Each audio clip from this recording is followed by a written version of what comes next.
So one of the first ways to really mess up, if you're called of God, is to totally deny it, hold back, resist it, don't embrace it, and don't receive it, right? Because then you'll never truly fulfill it. You may do some little things, and you may do little things really good, but you'll never do what God has called you to do, right?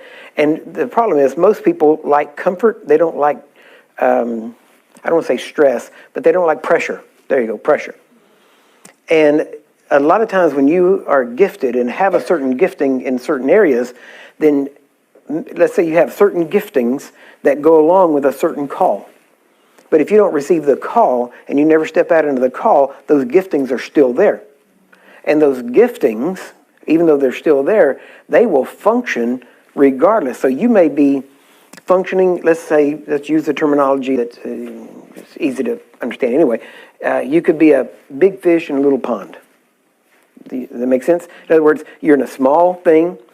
You're not doing that much out there, but what you're doing works really good. Why? It's those giftings. Those giftings are working really good, but you're comfortable. Why? There's no pressure. Because you're in a small thing, but if there's no pressure, you're probably not where God wants you. Why? Because God wants you in a place of pressure where you have to depend on Him. See, if you're under no pressure whatsoever, you're probably not where God wants you to be. In other words, you say, man, but everything's good, man. Everything's working, everything like that. Yeah, you're not where God wants you. Okay? You see? Well, look at the men of God. Look at their lives.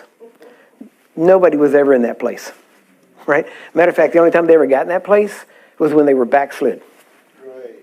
David, instead of being on the battlefield, he stayed in the palace. Right? And when he stayed in the palace, what happened? He ends up committing adultery, ends up committing murder and conspiracy to murder. I mean, just horrible things. Why? Because he wasn't where he was supposed to be. But his giftings were still operating. They were still there. He even operated prophetically during that time. And so he had all this stuff going. So if there's no pressure, you're probably not where... I don't know why God keeps having me say that. Maybe you just really need to hear it, because I know some people don't want to receive it because you're in a place where there's no pressure and you don't want to move into the place where there is pressure, but God's been trying to get you to move into that place. But when you move into that place, it's going to be a bigger room. It's going to be a bigger area. And now there's going to be pressure because you have to rise to the level of it. See, if there had never been a World War II, there would never have been a General Patton. See, or an Eisenhower. Why? These men rose to the level of the conflict. Do you get that? Okay, we talked about this before. John Lake, Smith Wigglesworth, Lester Sumrall. These men, they were not special men. They were men filled with God who saw the vision of God for a believer and stepped into the role of a believer. And when they did, they became head and shoulders above most other people, because most people never step into that role. So it's not that they were special. It's not that they were super. It's just that all the rest of Christians were so sub. Does that make sense?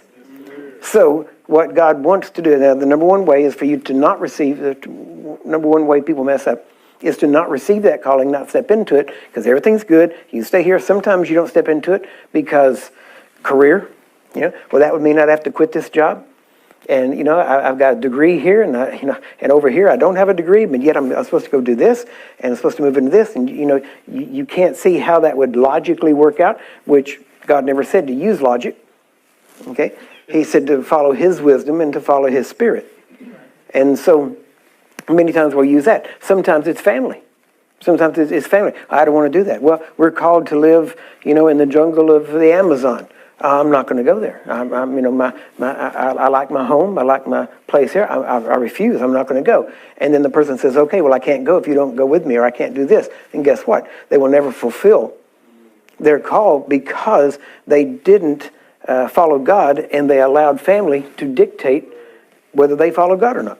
I've never seen that end good, right? Every time I've seen the end of that, it's been bad for everything. I don't have time to go into it. But so that's the number one way. Now, that is to not receive and step into it. That's the most common. I say number one, I mean that's the most common, because almost everybody's afraid to step out.